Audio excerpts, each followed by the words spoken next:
Schönen guten Tag, liebe Freunde. Danke für das Einschalten. Ich grüße euch ganz herzlich aus dem fernen Sibirien. Ich hoffe, euch geht's gut im Alltag. Wir haben in Irkutsk schon den richtigen Winter. Die Temperaturen schwanken sehr stark, aber meistens haben wir etwa minus 10 Grad Celsius. Es gab schon Tage mit minus 30 Grad Celsius, aber das war alles kurzfristig, zum Glück.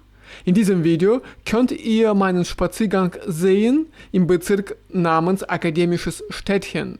Dieser Stadtteil ist damit bekannt, dass es dort viele Bäume gibt und der Bezirk ist ziemlich grün im Sommer.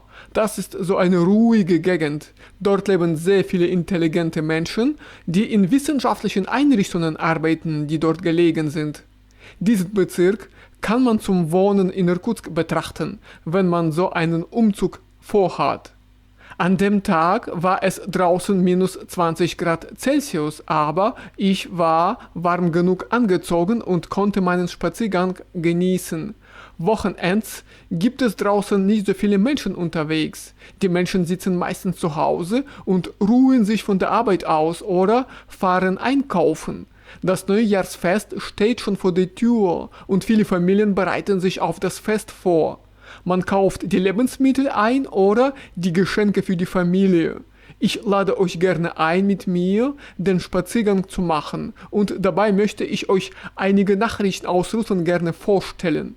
Jede Woche passieren bei uns zahlreiche Ereignisse und ich versuche für euch interessante Nachrichten zu finden. Hoffentlich habt ihr wirklich ein Interesse für das Alltagsleben in Russland. Also, los geht's!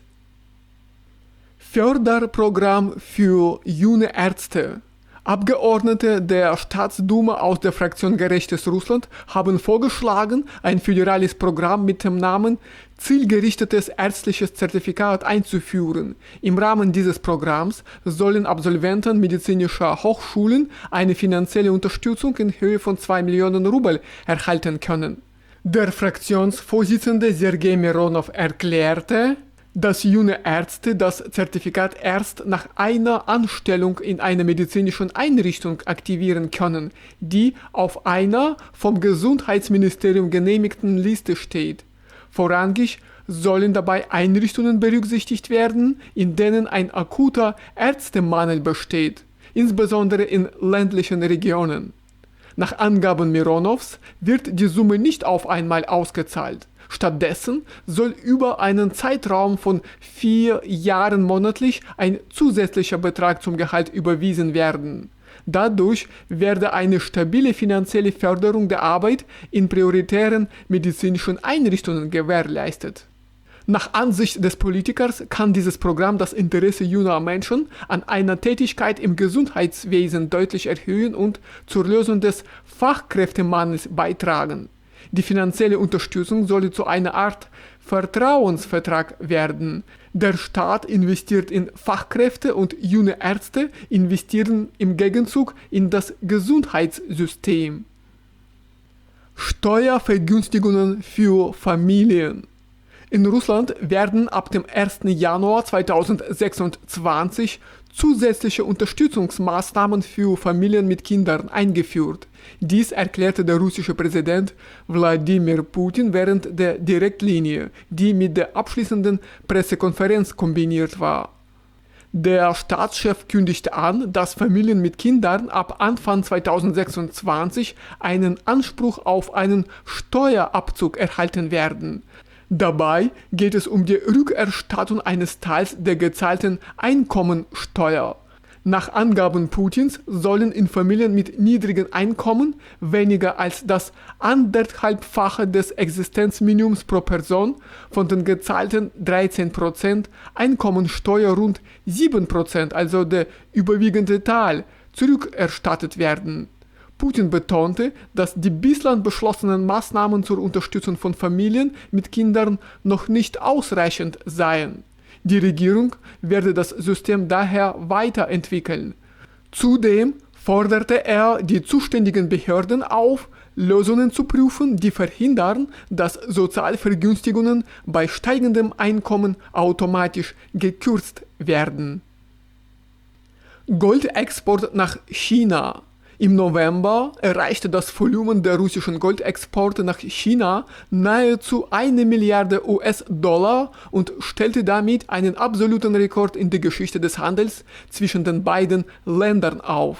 Nach Angaben der chinesischen Zollbehörden, die von einer Agentur ausgewertet wurden, lieferte Russland im November Gold im Wert von rund 961 Millionen US-Dollar nach China. Damit wurde der höchste Wert in der gesamten Geschichte des bilateralen Handels erzielt. Bereits den zweiten Monat in Folge übertreffen die Goldexporte aus Russland nach China frühere Rekordmarken. Im Oktober belief sich das Exportvolumen auf 930 Millionen US-Dollar. Im Vergleichszeitraum des Vorjahres wurden solche Lieferungen überhaupt nicht verzeichnet, während der frühere Höchststand lediglich bei 223 Millionen US-Dollar lag. Insgesamt importierte China in den ersten 11 Monaten russisches Gold im Wert von 1,9 Milliarden US-Dollar. Das entspricht fast dem 9-fachen des Vorjahreswertes im gleichen Zeitraum. Der starke Anstieg der Exporte wird mit veränderten Logistikwegen sowie der Erschließung neuer Absatzmärkte vor dem Hintergrund bestehender Einschränkungen in Verbindung gebracht. Zentralbank senkt Leitzins auf 16%. Die russische Zentralbank senkte den Leitzins am 19. Dezember um 50 Basispunkte von 16,5 auf 16%. Eine stärkere Senkung war trotz des deutlichen Rückgangs der Inflation im November und Dezember nicht möglich. Grund dafür waren unter anderem die geplante Erhöhung der Mehrwertsteuer auf 22%, gestiegene Inflationserwartungen sowie eine Beschleunigung der Kreditvergabe. Die Entscheidung unterstreicht den vorsichtigen Kurs des Regulators angesichts wirtschaftlicher und geopolitischer Unsicherheiten. Es handelt sich bereits um die 5. Zinssenkung in diesem Jahr. Viele Marktteilnehmer hatten auf eine Senkung um 100 oder 150 Basispunkte gehofft, gestützt durch niedrige wöchentliche Inflationsdaten. Laut Zentralbank wurden jedoch 3 Optionen diskutiert: keine Senkung, minus 0,5 oder minus 1 Prozentpunkt. Eine stärkere Lockerung erschien angesichts mehrerer proinflationärer Faktoren verfrüht, während ein Verzicht auf eine Senkung kaum zu rechtfertigen gewesen wäre. Zu den Inflationsrisiken zählen die Mehrwertsteuererhöhung von 20 auf 22% sowie die Indexierung der Tarife für Wohn- und Kommunaldienstleistungen, die einen einmaligen, aber spürbaren Preisanstieg verursachen dürften. Zudem sind die Inflationserwartungen von Haushalten und Unternehmen gestiegen. Zentralbankchefin Elvira Nabiullina betonte, dass sinkende Inflation bei gleichzeitig höheren Erwartungen die geldpolitische Einschätzung erschwert habe. Weitere Risiken sieht die Zentralbank im beschleunigten Wachstum der Unternehmensfinanzierung sowie bei Hypotheken und Autokrediten. Ein zu starkes Kreditwachstum könnte zusätzlichen Preisdruck erzeugen.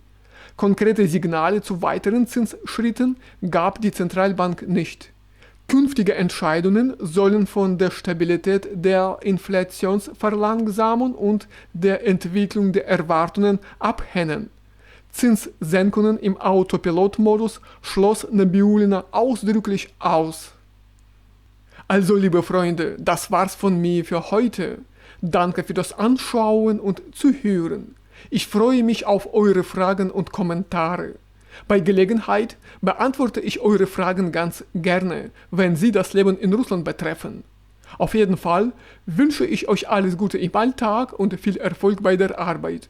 Wir sehen uns bald in meinen neuen Videos wieder. Bis dann.